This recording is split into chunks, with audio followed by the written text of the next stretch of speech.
The action under the Gold Dome is expected to continue well into the night on this, the last working day before sine die and the end of the 2024 General Assembly.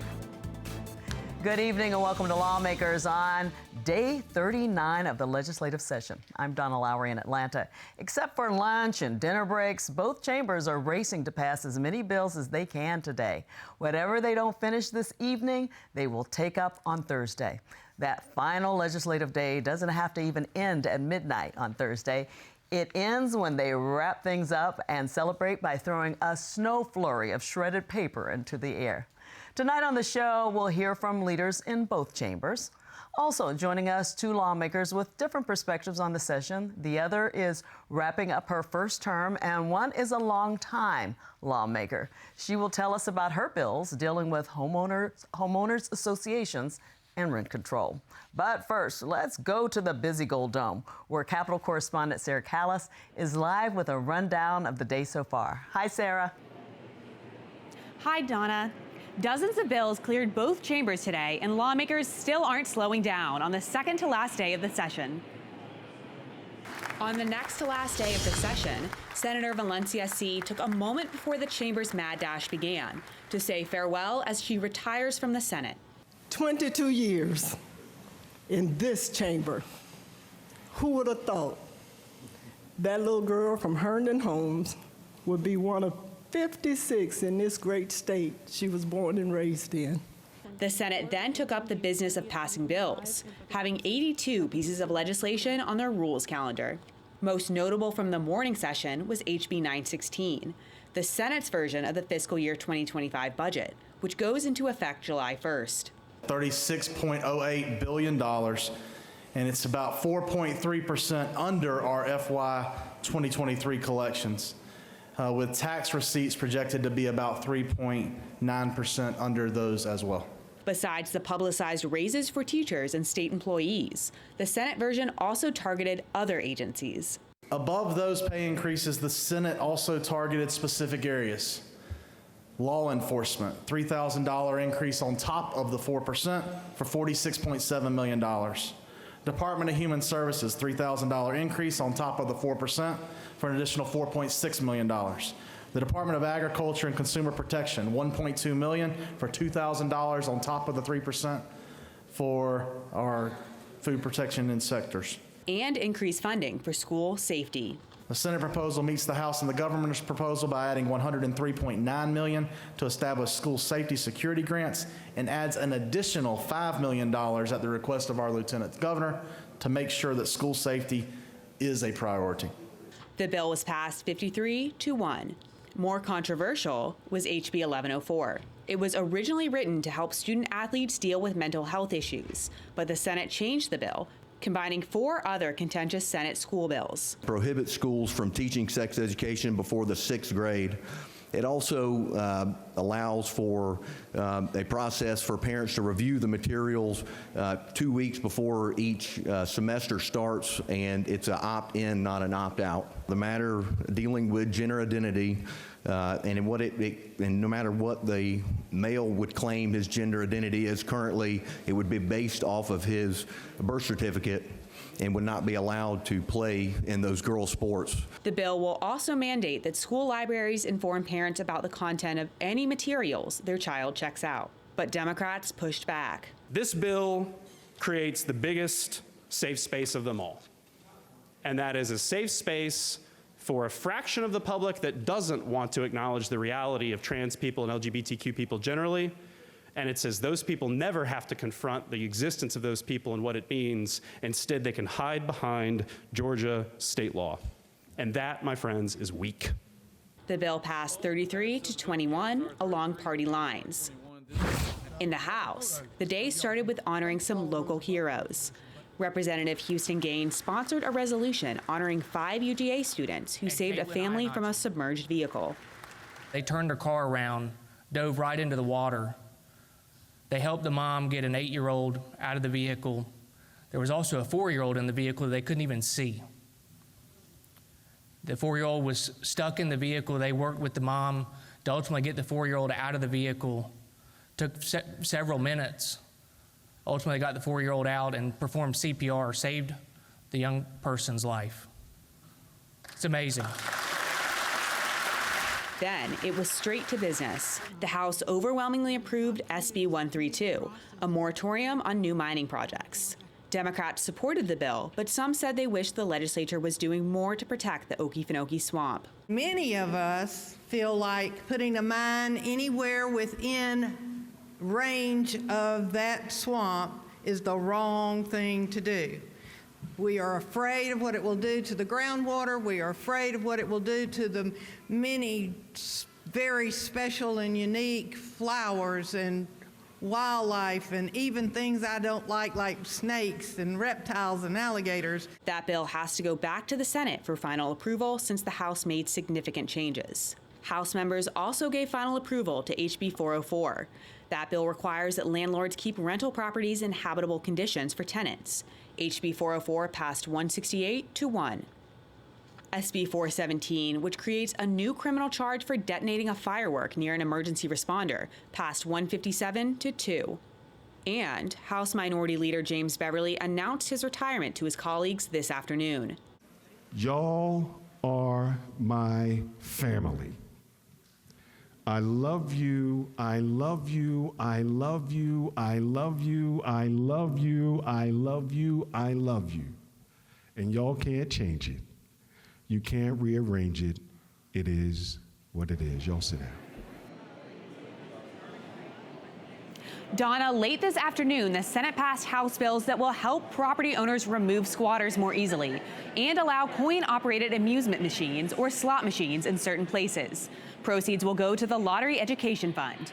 And in the House, a controversial cosmetology bill to remove licensing requirements for certain services also passed after much debate. That's all for my Capitol Report. Donna? Back to you, back to me with Sarah. Sarah, I know it's been a really, really busy day, and I know you're going back to check on some bills that passed today, so thank you. Legislatively, it's the eve to sine die on Thursday. On this day, 39, we wanted to talk to leaders about the session. In a moment, we'll hear from someone in the House. First, earlier today, I spoke to Senate Pro Tem John F. Kennedy of Macon and Senate Majority Leader Steve Gooch of Dahlonega. Day 39 is really just a lead up to what we call land the plane. Approaching day 40, there's a lot of excitement, a lot of people out in the hall that are fighting to get their bills on the calendar. Some haven't been successful yet, but they're not going to give up. As you know, nothing's dead until sine die at midnight. So these lobbyists are out here working every angle they can to get their bills onto a calendar of either the House or the Senate, whether they're amending somebody else's bill or trying just last-minute desperation at this point. So we have about 75 bills on the floor today in the Senate. We can't possibly get to all of those, so we'll work until late in the night, probably 9 or 10 o'clock tonight. We'll go home and come back on Thursday, and then we'll finish the drill. What do you think the highlights have been during the session? There's been some really good opportunities for Georgians and businesses and individuals. We're lowering taxes on every Georgian this year, income tax, property tax. We're doing a lot of great things in education. We're working on literacy. That's been a priority of the Senate now for 2 years. We're in the second year of a 2-year cycle. We've been working on a lot of election reform. That's something that's been worked on for 4 years now, and we're putting a lot of those bills together in the House and the Senate, and there's a merger of about 6 different bills that'll be coming together today and Thursday. And so I think the voters of Georgia will have more confidence in our elections in Georgia, and they'll be able to go vote this fall, and they'll be confident that everything's going to be as they want it to be. Any frustrations this session? Yes, there's been a couple of issues. Obviously, we've worked here for about 4 years, some of us in the Republican Senate, on tort reform. The legal climate in Georgia is not as good as it should be. In fact, we're listed as the #1 state in the country for legal tort reform needs, which means that our insurance premiums have gone up. A lot of insurance companies have decided to leave Georgia, which leaves fewer opportunities for Georgians to insure their homes, their businesses, their automobiles, Their health insurance options are fewer and far between, and so that's an issue that the Senate has been working on for years. The House joined us a little bit this year, but we're not quite there yet. We don't have a bill that we feel is good in the Senate. We're waiting for the governor to come forward next year to help us on that. He has given us his word that he will work on this over the summer, collect data from the insurance companies, and then come January, we believe the House and the Senate and the governor's office will be able to join hands and move forward on some meaningful tort reform. I think things are going well. I think we're looking back on a very successful 2-year biennial. And we got a lot of our priorities taken care of last year, and we are working to finish the drill this year. And we got some really good common sense legislation passed that's really going to make an impact for folks back home and doing the work that our constituents need us to do. What would you consider the highlights? You know, for me, I was a couple of bills that I was particularly involved in and very invested in. One is HB 30, which is Georgia's version of the anti-Semitism bill, that provided a definition of what anti-Semitism is, so that that behavior which violates it can now be enforced. You've got an enforceable definition to go after people that do some really horrendous things. And unfortunately, even in my home of Macon, we saw some really bad things over the last 12 months. And that bill goes a long way to making sure that those communities and the Jewish community now can feel more safe. Something else I'm very pleased with is the school choice bill that we passed, that we've been working on in the Senate for many years and had a bill for 3 years running. The House took it up, made some changes to it. But we've now got a bill and a law that's going to be, when it hits the governor's desk and he signs it, that's going to let families have a better control and choice over how and where their child ought to be educated.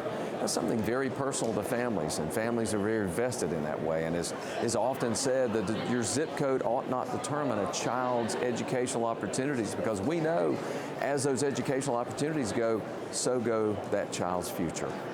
Anything in the last few days you want people to know that they should be looking for? A lot of bills are flying back and forth. You know, one of the things that there are still some tort reform measures that are there that I wish we and hope we can make good steps forward. This is something a lot of folks are hurting with: automobile insurance rates and personal home insurance rates and all kind of insurance rates. And we just passed the governor's bill that I carried for the governor this morning off the Senate floor that's going to create an opportunity for us to get data and find out what is driving these insurance rates to be so high in Georgia compared to many other states. So I look forward to that information coming forward, and I hope that will inform us moving forward on what kind of tort reform, very sensible tort reform measures we can have going forward, so that businesses aren't afraid of going out of business because of one lawsuit being filed, because property owners aren't scared to death because they own some property that means they are subject to losing their life savings. So some sensible measures that we're going to look forward to looking at next year based on this data, and we've got a few tort reform measures that are still making their way through this year. I want to thank Senate Pro Tem Kennedy and Senate Majority Leader Gooch for those interviews. Now let's turn to the House. Joining now from the Capitol is House Majority Leader Chuck Efstration of Auburn. How are you, sir? I know it's busy, and we appreciate your giving us a few minutes of your time. Busy time, but great to be with you. Well, I want to first talk about how would you describe the day and the session so far? Well, it's been a very productive day. We've already passed many measures that have been of real importance over the past year. I think that we'll probably go later into this evening, and the Budget Conference Committee is beginning work now. So we'll be teed up for another busy day on Thursday. Yeah, so I know that that's an important part of things. What do you consider some of the highlights of the 2024 session so far? Well, we've really prioritized education, passing in our budget a pay raise for teachers, $2,500 pay raise, as well as other pay raises that I think reflect the priority of ensuring that Georgia has the highest pay for teachers in the Southeast. We've focused on public safety, which continues to be of top importance. Georgians deserve to feel safe in their homes. We've also had very important fiscal measures that have passed, cutting tax rates for Georgians and passing a fiscally responsible budget. This was a very productive day today. Just today, we passed House Bill 404, which is the Safe at Home Act, providing tenant protections. First time a major tenant rights bill has been passed in Georgia in some time. I passed a bill on the floor today creating a new accountability program to address homelessness, which I'm very excited about. It'd be a voluntary program for the homeless to go into, which would allow for safe, secure housing immediately. And it was passed almost unanimously in the House, bipartisan support. And then finally, we had a bill for paid parental leave, giving all state employees 6 weeks of paid parental leave. And that passed in the House today. So it's been a very busy, productive day, but as you can tell, important measures have been considered. So we only have about a minute left, but what would you say are some of the challenges or frustrations of this session? Well, I think that there are always things that we want to continue to do, add on, but all in all, things have gone very well. We have, I think, a desire to take on some really big issues that still remain out there in our state, but looking at what we've passed, I think that all legislators are going to say that at the end of the day, Thursday, that we've had a very productive session, that Georgians' education, public safety, and their pocketbooks have been prioritized. Yeah, and we'll be paying attention to how long you're going to stay today. Leader of Strachan, thanks so much for coming on the show. Thanks for having me. Coming up, the legislative day is still underway at the Gold Dome, as we said, and a lawmaker will join us from the Capitol, too. And here in the studio, another lawmaker will talk about the 2024 session as it winds down. Lawmakers is made possible by Georgia Farm Bureau. With over 80 years of helping everyone understand the importance of agriculture in our state. After all, ag is Georgia's #1 industry. Food and fiber production represents over $74 billion in output of Georgia's strong economy. The Georgia Farm Bureau legislative team works to represent producers across Georgia at the state capitol during the session and year-round. Georgia Farm Bureau, the voice of Georgia farmers. People put their faith in PBS because they know that it is constantly delivering quality. It covers the whole of the United States. It's a free and independent media. We go where the viewers are. What are the conversations that are happening right now? We feel that civil discourse is a civic responsibility. What we do is authentic reporting that people can trust. We give time so you can hear voices on all sides of an issue.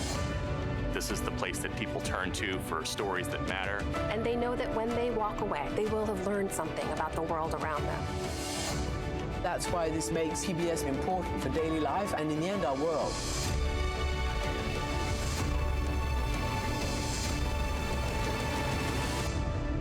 Thank you for joining us.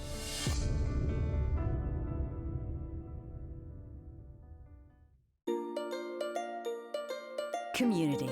Learning, working, playing, celebrating. Doing life is always better together. At GPB, we aim to provide you with the tools to be able to do life together well. Our mission to educate, inform, and entertain inspires everything from our wide range of programming to our stimulating radio conversations to our fun in-person events. We've got something for everyone. Visit gpb.org/community to learn more about our upcoming events. Welcome back to Lawmakers. I'm Donna Lowry. Joining me from the Capitol now is a freshman lawmaker. Representative Karen Lupton of Chamblee is finishing her first term, and among her committee assignments is Budget and Fiscal Affairs Oversight. Thank you so much for stepping away from the House activities for a bit for us. It's my pleasure. We're on a bit of a pizza break, so this is perfect timing. Okay, good. Well, let's get started. Let's talk about some of the legislation you're most proud of, and I know one is getting some funding for domestic violence and sexual assault centers. Talk about that. Yes, I am a 26-year survivor of sexual assault myself, and when I went visiting sexual assault centers around the state this past year, I realized how little funding they were actually getting from the state of Georgia. Every sexual assault center in Georgia, there are 28 of them, only receives $54,290 a year, period, from the state. That is not enough to do the vital work that they do. So after a lot of conversations, after a lot of talking with people who are in the appropriate committees, it's all about talking to the right people. We were able to get some extra funds for domestic violence centers and for sexual assault centers to meet state standards and do their work at the high level that they want to do it and save women who are in these horrible situations. Congratulations on that, especially as you're this in your first term. Now, another bipartisan bill is something that Leader Efstration just talked about that passed today, the Safe Home Act. Talk about that. Yes. Absolutely. I was in city government before I came here to the State House, and part of my district comes through Buford Highway, where there's a lot of, high-density housing. I have seen with my own eyes what unfettered access to, with what are they called? They're landlords. I've seen what happens when landlords have no accountability. I've seen the conditions that people are forced to live in, because our laws don't keep them accountable to make the people who live within their housing safe. I'm thrilled that Casey Carpenter and everyone who worked on this bill finally got it across the finish line so that we can start to have a little bit of accountability for landlords and some assured safety for citizens.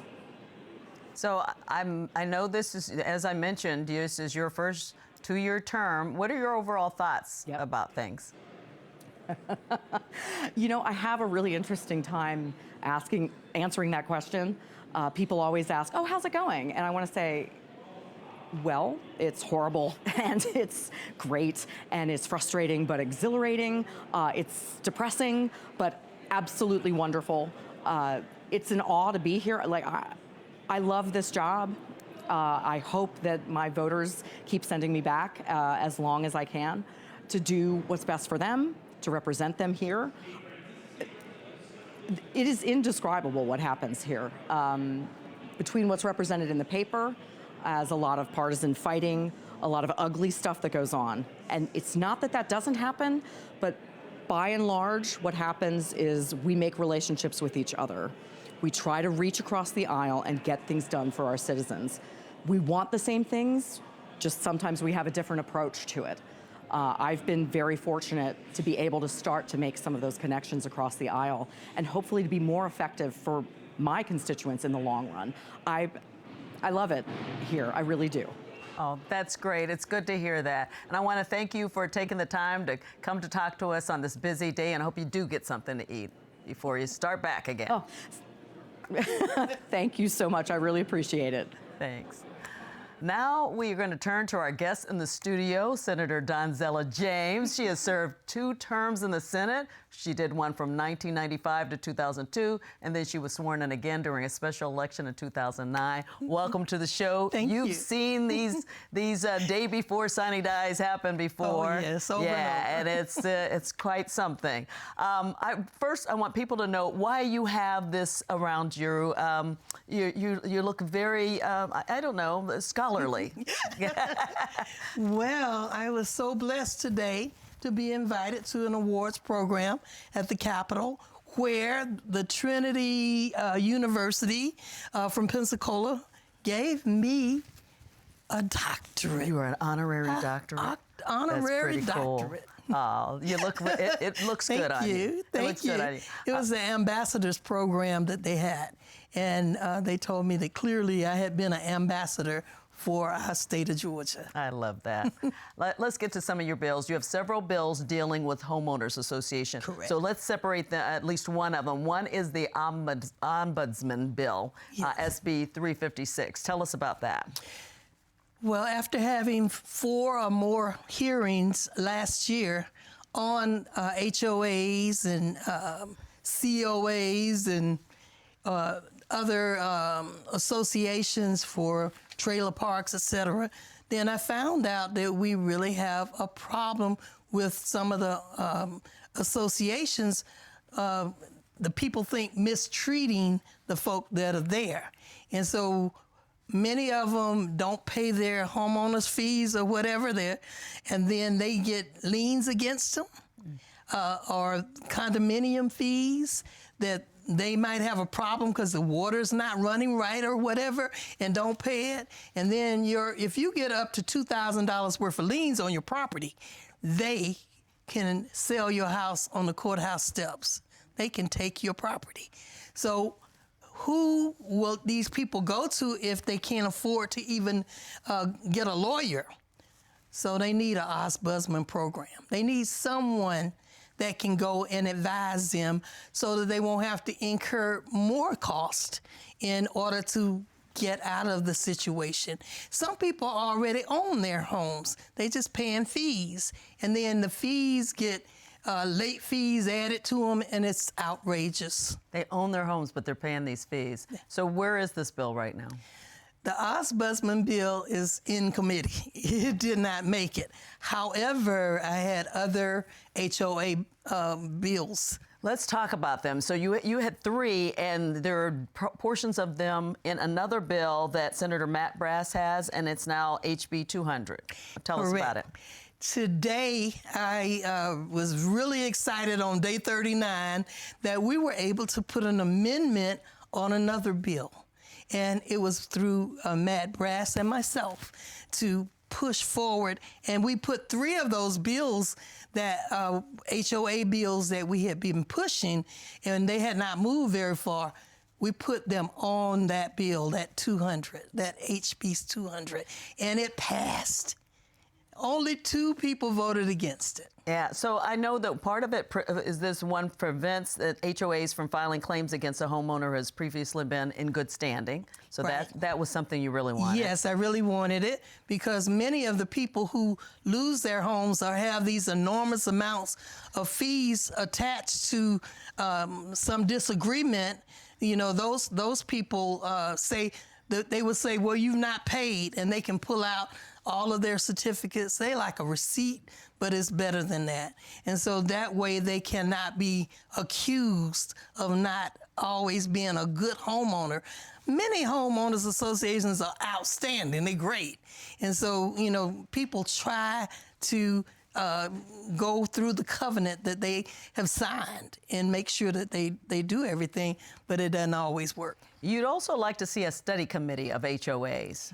And I'm so excited that today, one of the first bills that we passed on the Senate side was the Homeowners Association Study Committee, so that we can take a real look at all the different problems that HOAs and COAs and others are having, and make affordable housing and make fair and just laws.